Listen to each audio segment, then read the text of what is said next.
Hello, thank you guys so much for clicking this podcast today. I really appreciate it. I'm here with Patrick Tobler. He's actually the founder of NFT Maker. How are you doing today, Patrick?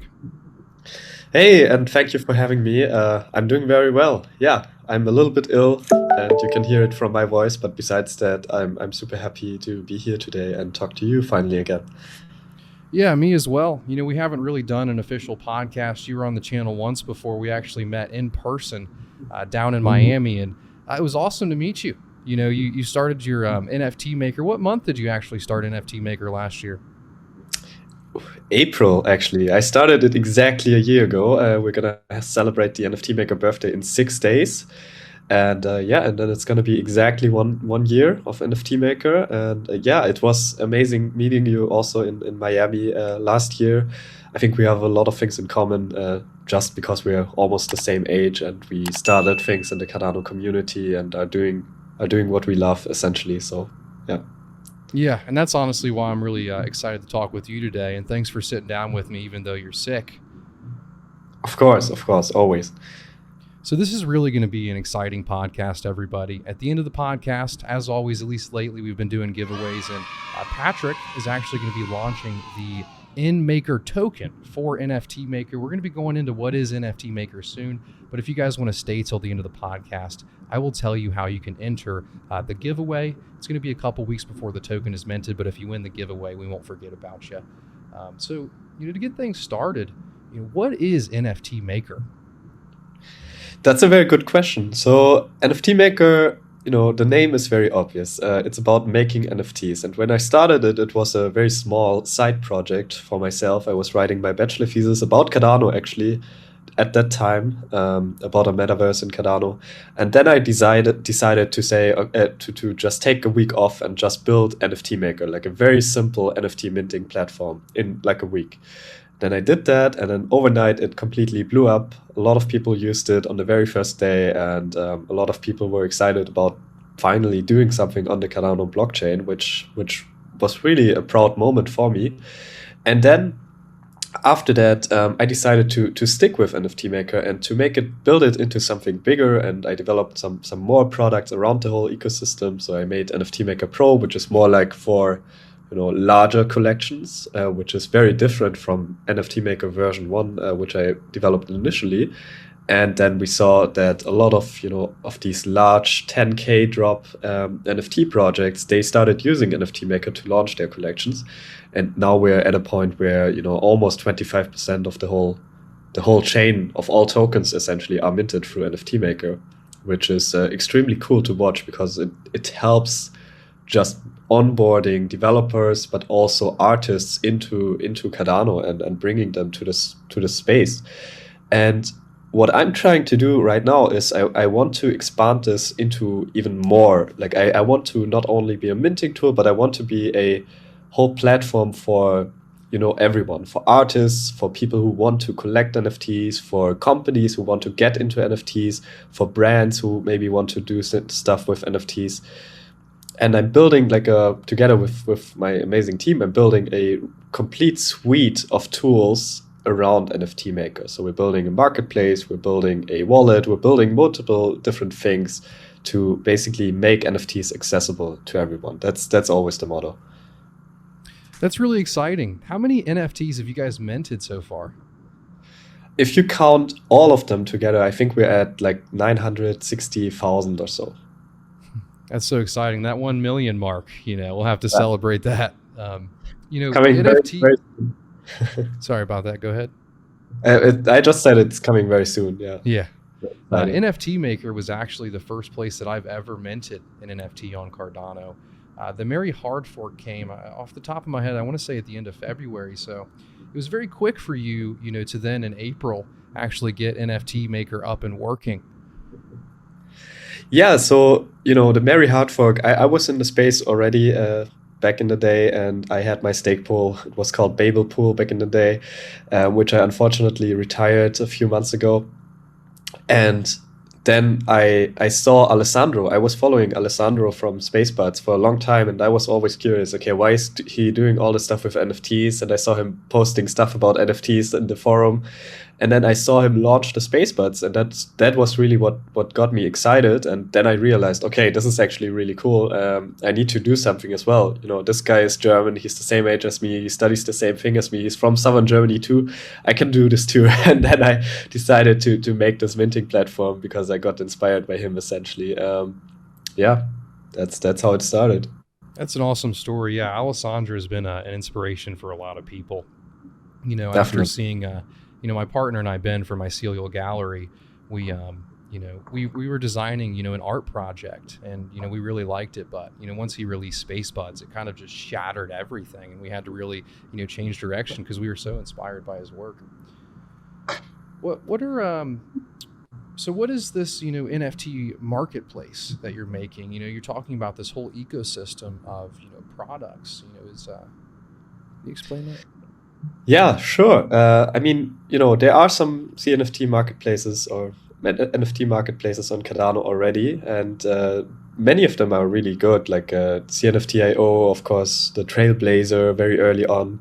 Now we have JPEG Store as like the biggest CNFT marketplace, and we have Artifact as like the premium CNFT marketplace. So for us, it's important to not only build a marketplace, but build one that suits our vision of NFTs. And our goal has always been to make NFTs accessible, right? So we want to make it easy for people who have never done anything with NFTs, or maybe never done anything with Cardano before, and make it accessible for them. So what we are developing is a marketplace specifically for that. So we are not trying to be a marketplace for the community, not only for the community existing right now. Like, for example, JPEG Store, in my opinion, is a great marketplace, but it tailors very much to the people that already know about NFTs and are part of this community. And we want to kind of bridge that gap between the people who may have heard of NFTs but never tried it, and the people who are already deep into the scene. So we try to make the entry point very easy and just accessibility as always. Yeah, I think accessibility is really important. When you introduce people to wallets and NFTs, it's very complicated at first. And speaking about CNFT.io, initially I felt like it was very easy for people to list them before smart contracts came. And my dad actually trades NFTs. He loves it. And when they did the smart contract switch, it took him like a few weeks to figure it out again. So focusing on accessibility is really important. Other than accessibility, is there anything that's going to make the marketplace unique compared to CNFT.io and JPEG.store? Yeah, many things. So we have a lot of like smaller design decisions that make it very different from these other marketplaces, but we also have some bigger things which are different. So we have more functionalities from the get-go. We will have smart contract auctions. We will also have non-smart contract auctions. We will have multiple different chains in the long term, which we're already working on. That won't be there for the release, but that's definitely a goal long term. And we will have, the way we have planned our ecosystem essentially is so that we have all these different products, but they're all interconnected. So of course we have NFT Maker, which is great for the initial release of your NFTs, NFT Maker Pro, right? But we want to tightly integrate NFT Maker Pro into the marketplace so that you are able to just click on a button and then you have a page on the marketplace to release your NFT, and you don't even need a website anymore. So we want to make this very tight, and that way we keep the people in the ecosystem, and we try to keep the user flow for them as easy as possible. And then we have another product planned in the coming future this year, which is the wallet. And I think that's also a very crucial part, because it actually allows, like, it's not going to be a dApp connector wallet. It's not going to be a Chrome extension or anything like that. But instead, it serves one specific purpose, and that is for people who have never bought anything with ADA. They don't even have a Coinbase account. And these people might want to buy an NFT. They might even want to buy an NFT with fiat currencies. So where do they store this NFT? When they click on pay with fiat and they enter their credit card number, and all this stuff, which we're all already working on with NFT Maker. Then they need to have a place where they can send their NFT to, and that's going to be our wallet, and that's going to be integrated into the marketplace. So we try to make this whole flow of products essentially just like seamlessly. That's the idea behind it. That's very clever, and that really speaks to the accessibility that you were mentioning earlier. And it's also very good for the projects that are launching on NFT Maker. For example, the Snoop Dogg just happened. Snoop Dogg and Claymates, and Snoop Dogg's going to build a project on Cardano, which is pretty cool. Well, for all of these new, NFT users that are coming to Cardano, that don't have any ADA, that don't have a CC Vault or an Eternal or whatever it's called wallet set up now, it'll be way easier for them just to type in a credit card and support Snoop Dogg, Exactly, right? And that's one of these things, we have a lot of amazing wallets nowadays, but what you can clearly see is that there are a few wallets which are kind of establishing themselves as leaders in certain areas. Like Nami wallet, of course, is the most accessible one at the moment, so everyone is using Nami. And then we have CC Vault, or Eternal, what it's called right now, which is more like until the next name change, wallet. Right? Yeah, until when. But no, I love Eternal. It's a great wallet. I always use it. And, Eternal is great, but it's more like a little bit more complex and has more functionalities. It's more like a professional wallet, and may not be the best for beginners, essentially. And then the other wallets, they're all very similar to Nami wallet, so it's like difficult to differentiate themselves. And I think what we need to do is we need to have wallets specific for one specific target group. So like for beginners, for professionals, for people who are like in the middle, stuff like that. And only then we can truly achieve mass adoption. And at the moment, we don't have a real beginner wallet. That's just the harsh truth. Yeah, that makes a lot of sense to me. So I want to get a little bit into NFT Maker Pro. So initially, when I used NFT Maker for the first ever time, I was just minting, one NFT, and I minted it pretty early. I just minted the Bloom logo, and I sent it to somebody. And, at that time, it seemed like you could only make one NFT at a time, and you had to send it, and then it would mint it and come to you. Well, since then, you've added a lot of utility to NFT Maker, and, that's now called NFT Maker Pro. So from a user perspective, a lot of, profile pick projects or NFT projects, a lot of them have 10,000 NFTs, and they're unique. Whereas, in the past, you could only mint one NFT at a time. Is it possible for, somebody that's not very tech savvy, maybe a little bit, to get on there and do a traditional, 10,000, profile pick project? Yeah, that's exactly the goal of NFT Maker Pro. So, it started off quite technical. We started building NFT Maker Pro for myself because I was launching the unsigned algorithms at the time, and the Hoskinsons also. So it started with an API that you could call. So it was very technical. You had to have some technical knowledge to call that API, to build something around it, build a website, and really sell those NFTs. And even upload these NFTs. But since then, we have made sure that NFT Maker Pro becomes easier and easier, even for people who are not that tech savvy, but a little bit tech savvy. So now what you can do is actually you can simply have 10,000 images, and you can drag and drop them into NFT Maker Pro, and then you can click on, create a price, set the price, and you can start your sale in less than a minute. If you're fast, you can set up a new project and start the sale in less than maybe 5 minutes. And that's really cool, and what has allowed, so many NFT projects to just be able to do their thing on Cardano, I think, because the entry barrier is just so much lower than it was at the beginning. At the beginning, the very early NFT projects, they were extremely difficult to mint. You had to set up your own Cardano node. You had to write scripts. You had to do so much stuff. And now with NFT Maker Pro, I think it's just, I guess everyone who has some sort of technical understanding can figure it out if they try hard enough.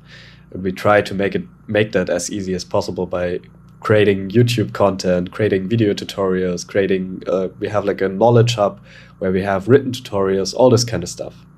It's very useful. I'll make sure to include those links down below, specifically, the YouTube channel and the Knowledge Hub for anyone that's watching this video that, wants to try it out, maybe mint some NFTs on Cardano. Please do. So let's talk about the NMKR Token. We mentioned before this chat that you guys have the public sale coming soon. What is the token, and what is the utility in the ecosystem that is NFT Maker? Yeah, so we are launching the token. And first of all, for me, it's very important to launch a token with actual utility. So I don't like launching a token and then not really knowing what it's for. But when I launch something, I want it to be serious and connect the things in the NFT Maker ecosystem. So for us, it's like an ecosystem token. We want to have this token and basically have it be the glue between all the different products that we're building. And we have some specific use cases for the token. So we have something which has to do with verification. So we essentially have like a verification / staking mechanism on the marketplace, which, acts like a governance kind of system where you can punish people for being good actors in the ecosystem, bad actors in the ecosystem. You don't want to punish them for being good, of course, and you can reward them for being good actors in the ecosystem. So that's the basic idea behind it. And there are some more complicated ways of how exactly we do that. It has to do with like a decentralized voting mechanism, and is included with this whole staking system. And you can report people, for example, if they sell fake art and they just steal random art on Twitter and then post it on the marketplace and stuff like that. So it is our way of ensuring that the community self-regulates on the marketplace. I don't want to be there and govern the marketplace. I don't want to be there and say, okay, this is fake, this is good, this is verified, this is not verified. That's not the role of me. I want the community to be there and do this in a decentralized manner, essentially. And long term, I see this evolving into something much bigger, even beyond NFTs. I see this as like a trust score, because when you think about it from a very broad perspective, what is Airbnb, what is Uber, what is eBay? They're all trust score websites where you basically, as a person using them, get rewarded by reviews from other people, and based on these reviews, you have a higher trust score or a lower trust score, and that basically determines how your service will be and how much people trust you. And we need to decentralize that. We need to make sure that is not in the hands of one company for hotels or for renting rooms like Airbnb.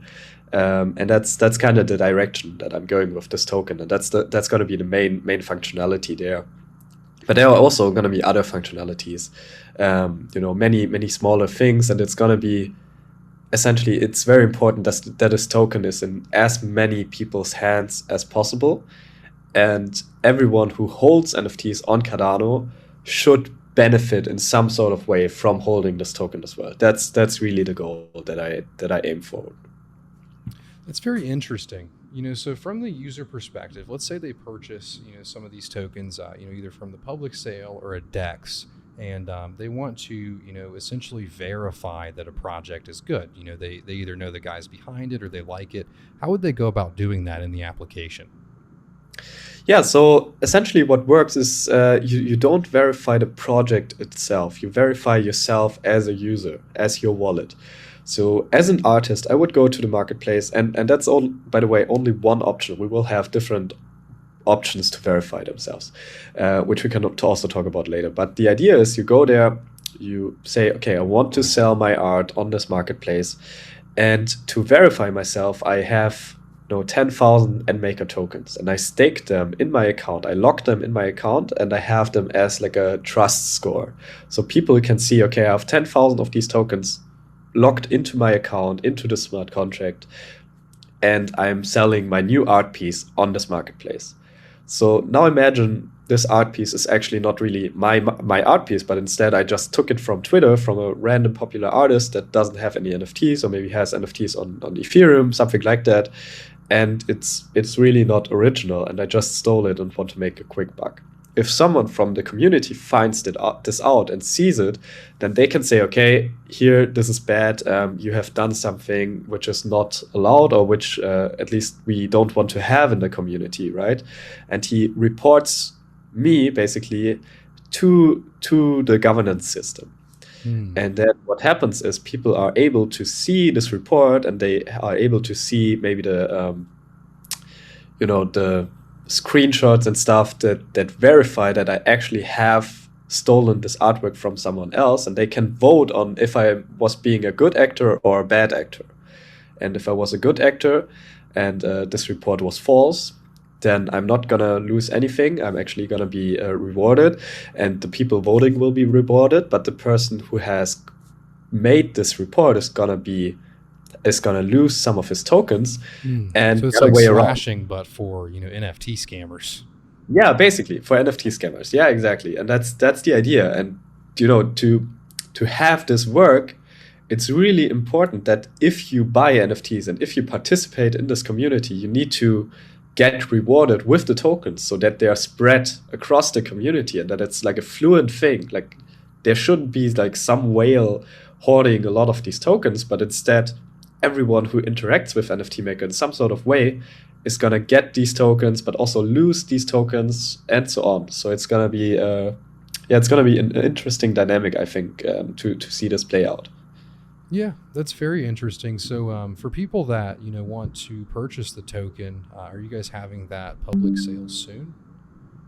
Yeah, exactly. So we will have we have different phases actually for distributing the token. So we will have a public ICO that's happening very soon. That's happening in 13 days from the time we record this. I don't know when it's airing actually.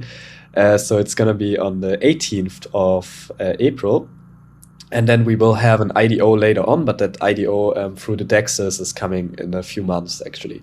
And then we are also distributing tokens to Stakepool delegators. So we have a Stakepool, the NMKR Stakepool, where you can get a few of those tokens over the course of a few years actually. And we will have a regular distribution of the token also to everyone using our systems, to just spread it as far as we can. Because that's the most important thing, right?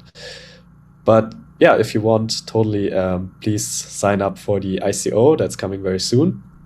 And one thing I need to mention there as well is ICOs are difficult at the moment because ICOs are very, like, there's a lot of regulatory stuff to think about when you're doing one. And a lot of these like ICOs are not done in the correct way, at least not from Europe.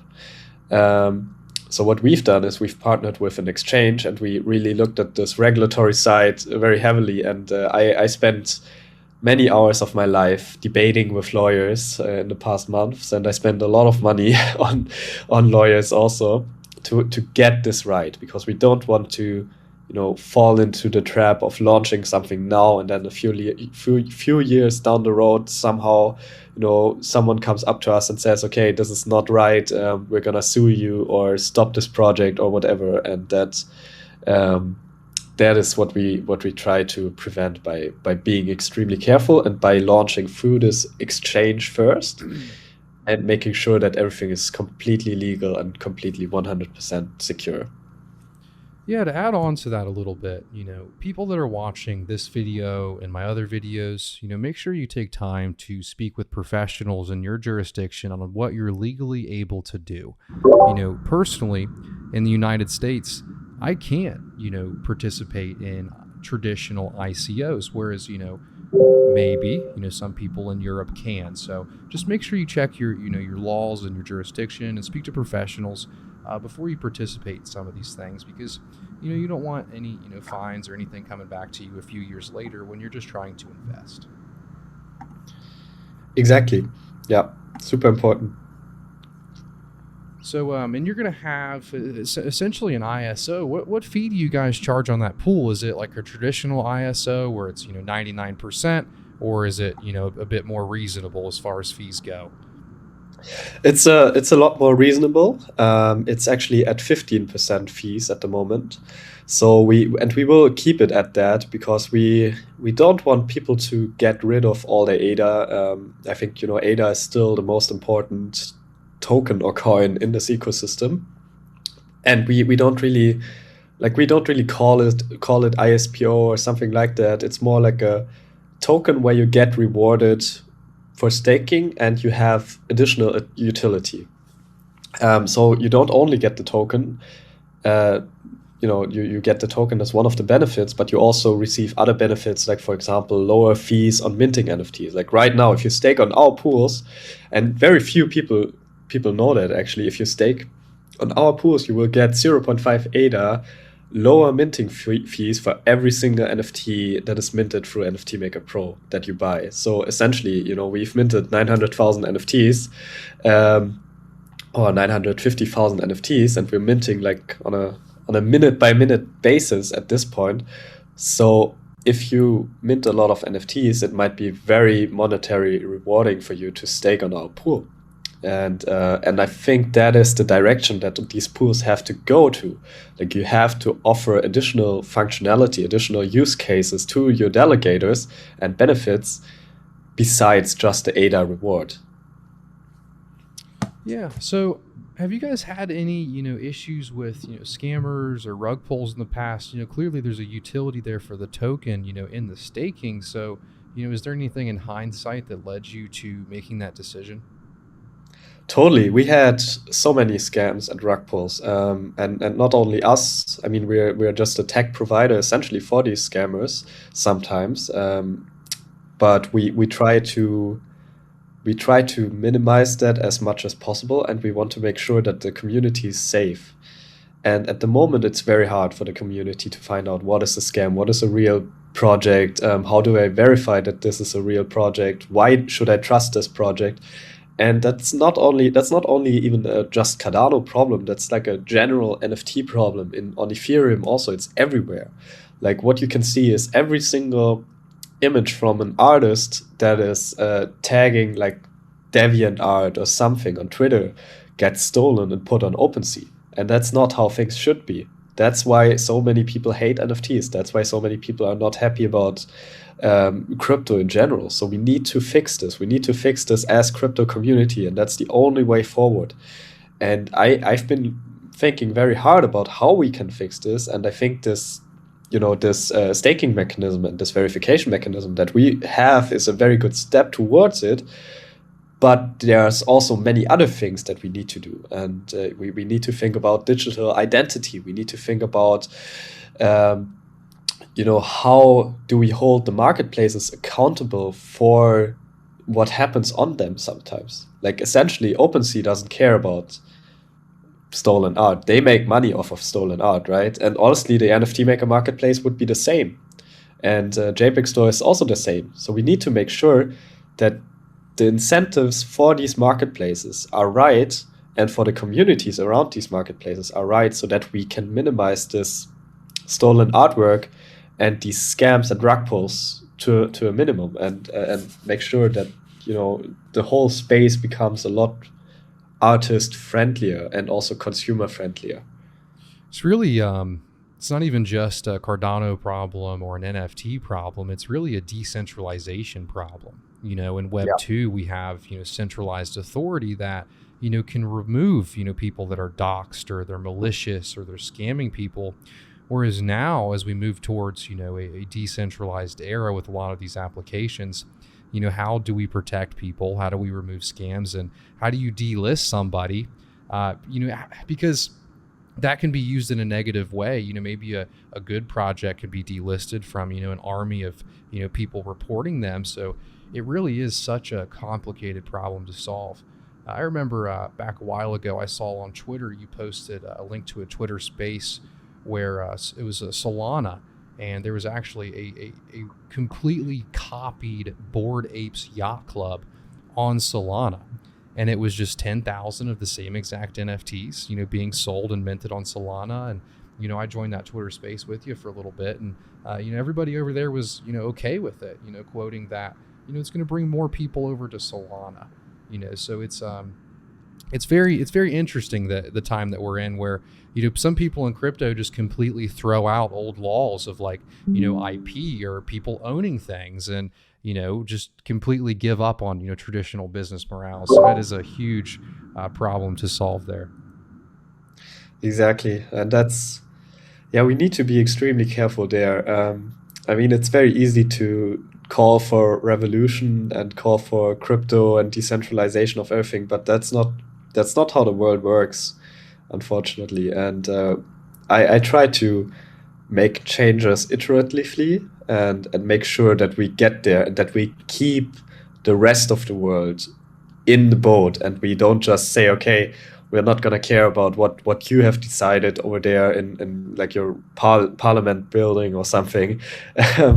But instead, we have to keep the masses on board and really build something for them and for us, of course, which is better than what we have right now. And only if we build something that is better and we prove that it's better, then everyone will say, okay, this actually works, so let's change to the system. Yeah, that was actually, in my opinion, one of the core ideologies of Cardano going through, academic peer review is, you can't just take this old system and throw it out. You have to actually, work with it and build on top of it. So to move towards a more lighthearted note, what are some of, you think the coolest projects that have launched through NFT Maker? There's scams, there are rug pulls, but, this is more exciting to me. What are the most awesome projects? There are so many. It's incredible. I personally like the smaller projects, like the one-of-one art projects with a higher price. I'm a big fan of this one project which is called Ore Ore Ore. It's like this anime kind of artist who launches only very few NFTs for a very high price, but they're super high quality. I'm also, of course, a big fan of, the unsigned algorithms. That was my first project and my first love. And working with Alex together on that was amazing.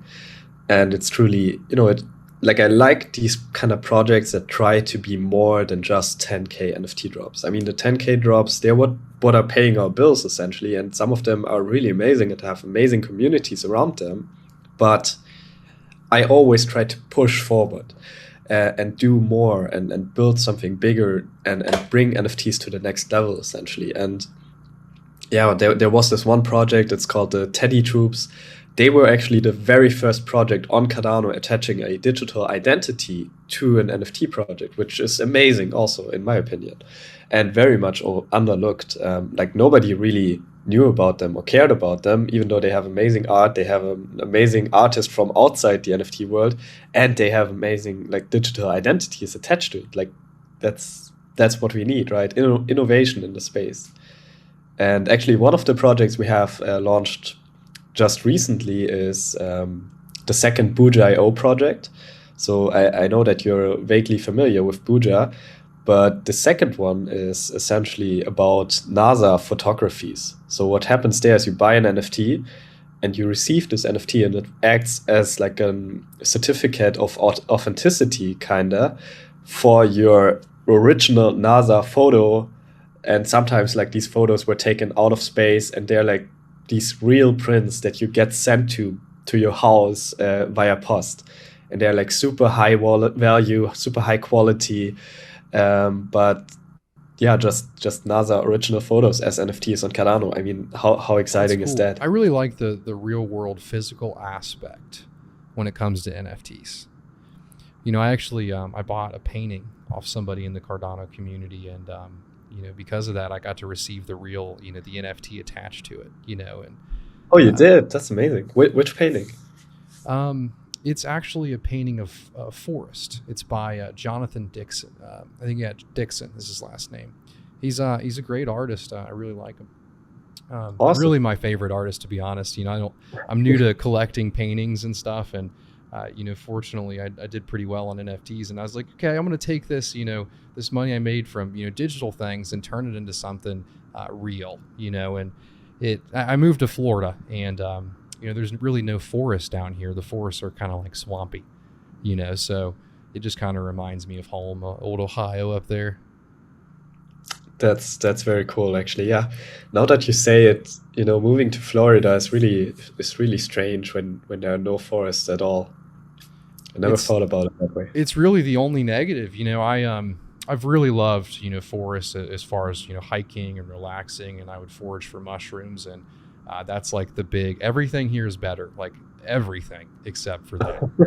You know, Debatable, but I'm very happy that you love Florida so much. yeah. I don't know if you've been to Ohio, maybe it's not debatable. I've never. Yeah. So, will this? Are these platforms going to be decentralized? Is NFT Maker Pro ever going to be decentralized, or maybe just the marketplace, or is the whole ecosystem? Where are your thoughts on that? Yeah, so it's gonna be a mix, actually. So I'm always very clear about that I don't believe that we need decentralization for everything. I think we need the decentralization for the crucial parts where essentially trust is needed. So we need to have decentralization when it comes to things like transactions, to things like governance, to things like like that, basically where we Value too. The layer one value. value, very important. Yeah, Mhm. I mean stuff like Twitter and the censorship stuff. That shouldn't be in the hands of like one company.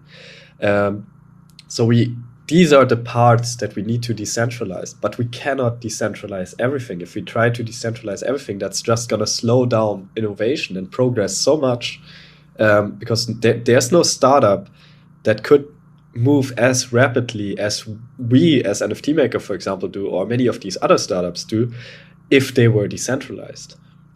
Democracy is amazing, but it's also like the slowest possible system out there, right?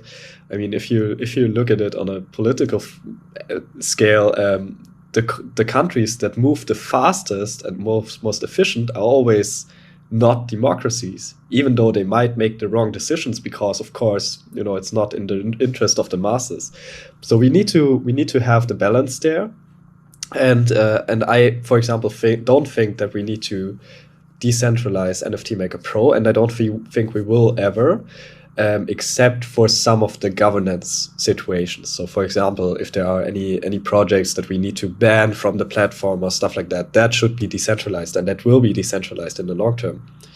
And the marketplace is, of course, gonna be decentralized because all the transactions are happening through a smart contract, and all the governance is also happening decentralized, and the verification mechanism that I spoke to you about. But the whole like front end and the whole platform design and the whole stuff that we do to actually display this marketplace is not going to be decentralized, at least not in the beginning and in the very near future, because that would simply not be practical. So we try to decentralize as much as possible, but only if it makes sense. That's kind of my stance on this. I agree with everything you just said completely. And I haven't heard many other people actually voice that. I tell my partner that all the time. I think we're too focused on decentralizing everything. And it makes sense. We were all hurt as a kid from centralized institutions. So we're like, we gotta get rid of it all. We gotta decentralize everything. But, to me, like, as you said, DEXs or, social media, freedom of speech, or, the layer one value, that must be decentralized. No one should have control over that. But when it comes to accessibility and user experience, layer two products or, products built on top of the decentralized, layer one, they don't have to be decentralized, and I think that's kind of, people are going to start realizing that over the next few years, because it just doesn't make sense, Are you guys ever going to open source? Oh, go ahead. Sorry, I didn't want to interrupt you there. Go for it.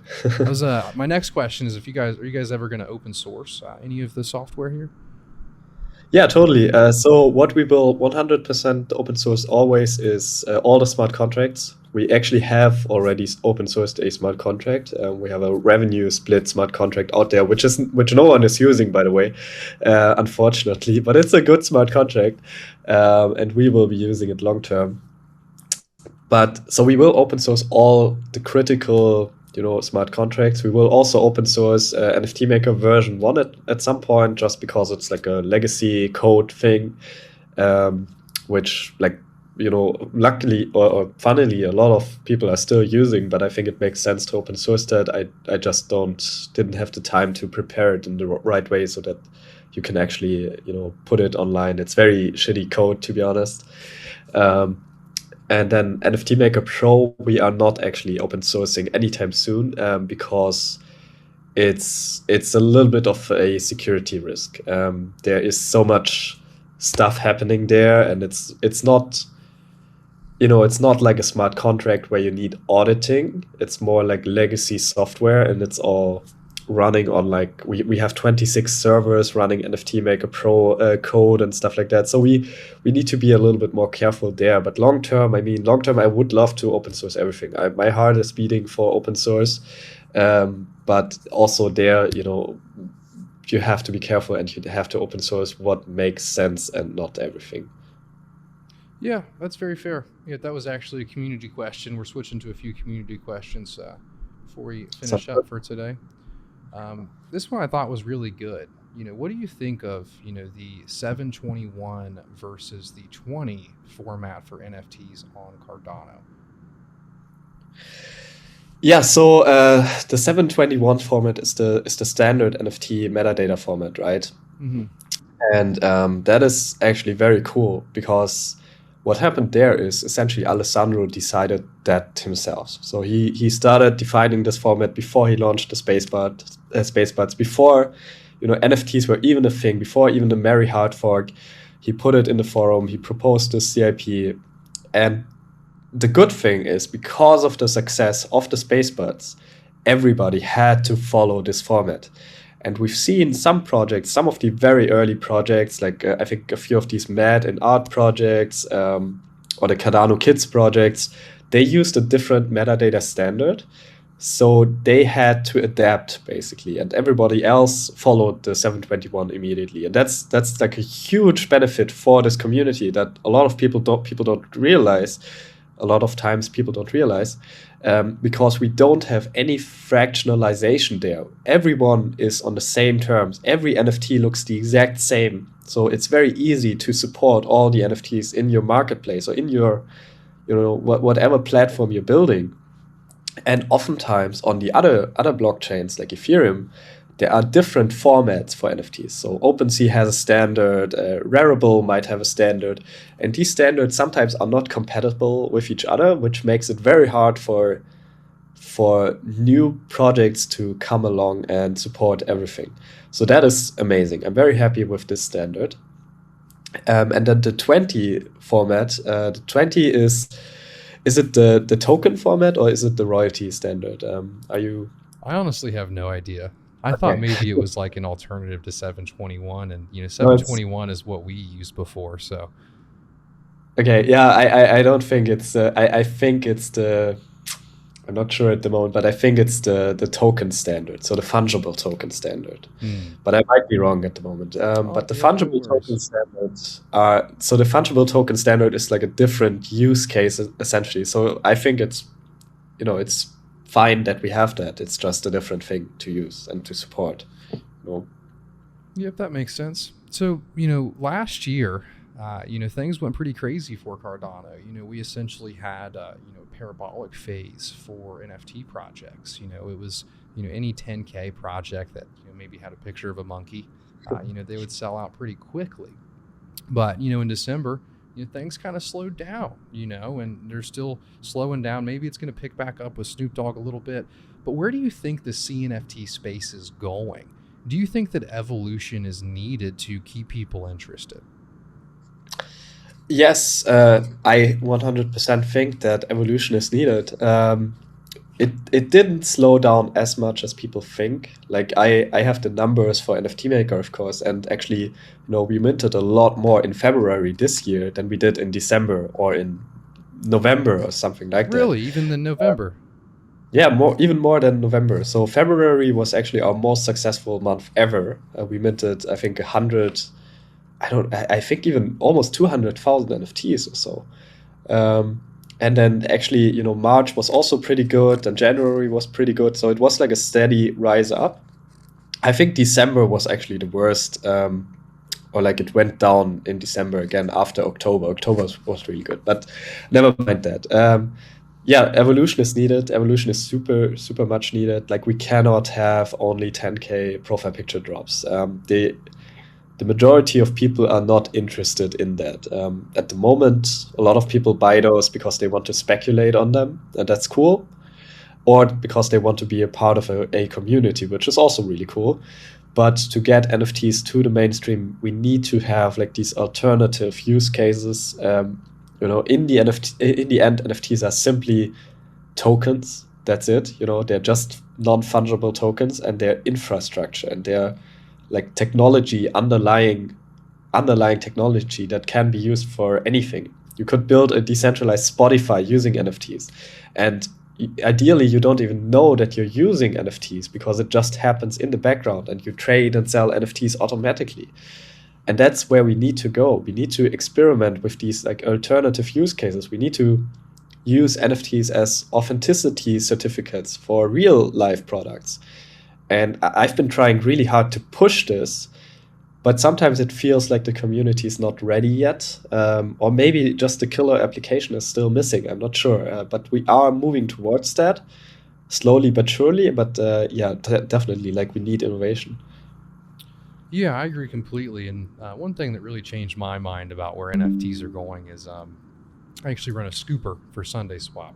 We help decentralize the DEX, and the way that we're allowed to actually do scoops and process swaps is an NFT. We actually have an NFT license that gives our wallet the ability to do the swaps, right? So that's amazing. I didn't know, actually. That's really cool. Yeah, it is really cool, and it just kind of made me realize that it's verification, it's authenticity. This person is who they are. You know what I mean? And I'm really excited for the future of NFTs and the direction that everything's going. And I think the use cases that we're going to see 2 years from now or 3 years from now, we can't even think of yet. Seriously. One thing that I think is going to be a pretty big merge is video games. I think that the next logical step for NFTs in my mind is video games, and it's really just decentralizing who has the value. It's still centralized in the sense that the person is making the game, and they're making the products, and they're making the NFTs.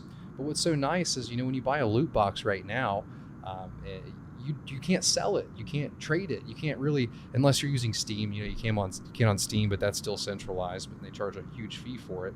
But I really see a merge of crypto and gaming coming soon. And I also really like it. I think it's going to introduce a lot of people to cryptocurrency because, Axie Infinity, for example, they actually have, a DEX. They have, these traditional cryptocurrency financial products, but built into a video game. So to me, I almost think like the next wave that's coming is, all of these, gaming people being introduced to, the financial applications of the future just from playing a game. What do you think of, gaming and NFTs and the future? Yeah, I think gaming is definitely one of the ways we can get into the mainstream. I've been a huge gamer my whole life, actually. I have like 10,000 hours or more in StarCraft 2. That's like my game of choice. And I've been very excited about NFTs getting into gaming, but I've also been very skeptical of many of these projects because what happens right now is the companies basically introduce NFTs in the wrong way. They're just randomly dropping NFTs on gamers and saying them, okay, here you have another option to spend money on our game and buy these NFTs. And the NFTs often don't really have the utility that we imagine as NFT fans, as crypto people. And because of that, the gaming industry, or not the industry, but the gaming community has been very negative towards, crypto and NFTs in general. So we need to be a little bit more careful, and we need to really introduce use cases for some of these games where NFTs make total sense. And there are some, like you just mentioned, but there are also some others, like, for example, NFTs as a certificate of ownership. Like when you hold this NFT, you are the rightful person who is able to play this game and stuff like that. You can decentralize all of that, and you can get rid of centralized platforms who do that right now, like Steam or Epic Games. All these different platforms, like they're just a big mess. And if you can get rid of them and have like a decentralized one where you verify that you own the game by just holding the NFT, and then you can resell the NFT on the secondary market, that's a big game changer. That solves a lot of problems for many people. So yeah, that's what we need to do. And once we get there, we will have like a huge influx of new people excited for crypto. But at the moment, we're still so early, and all the big companies are either too scared to do anything with NFTs because of the community backlash, rightfully so, honestly, or they're introducing it in the wrong way, which I've been very disappointed by. But we'll see. I think we're getting there. Yeah, me as well. You actually mentioned a great use case there. A lot of the new video games coming out, they're so worried about torrents and people not paying for the game, that they'll actually put in software that makes your entire computer slower for you to even be able to play the game. And often there's like tracking software in there as well. And, Yep. imagine a world where when you purchase the game, you just get an NFT and you connect your wallet to play the game. So then you don't have software that's maliciously tracking every, piece of data in and out of your computer and, slowing your computer down. And, I really see, there is a future there with NFTs, and hopefully the bad taste that's in gamers' mouth, doesn't grow bigger and doesn't really ruin, the merge that could eventually happen. And, when you buy a skin on Fortnite and you pay $20 for it, I mean, how nice would it be to be able to sell it, even if you could sell it for $10, But Yep. it's a lot harder for, the creators to kind of think of the economy, because oftentimes it's, every game that comes out, there's an exploit that allows you to print money, so it's really tricky. Yeah, that's the big problem, right? But also just in general, why do video game stores hate the secondary market for games so much?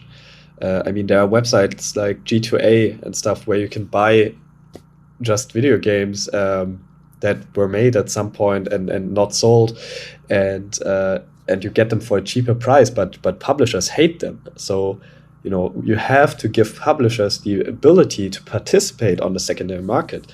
Then they won't hate it anymore. Like if publishers receive 10% royalties or even 50% royalties of the secondary market, then it's better for the users because they can resell the games, and it's also good for the publishers. So that's what we kind of need to do, and then everyone is happy, and we won't have the big problem with torrents anymore, or with Steam, or with all these different platforms competing with each other.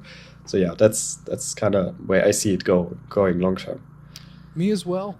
Well, honestly, this was an awesome podcast. I really enjoyed learning about NFT Maker and the future of it. Is there anything that we didn't cover in this podcast today that you'd like to mention?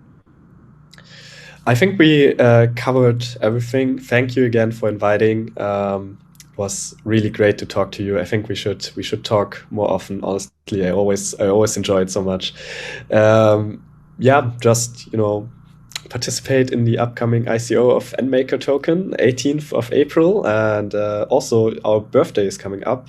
I think I mentioned that earlier today, in 6 days, so on April the 11th, and we'll have like a little live stream. I'm plugging my stuff really hard here. Sorry for that. No worries. That's what the end of the podcast is for. If they made it till the end, they're interested.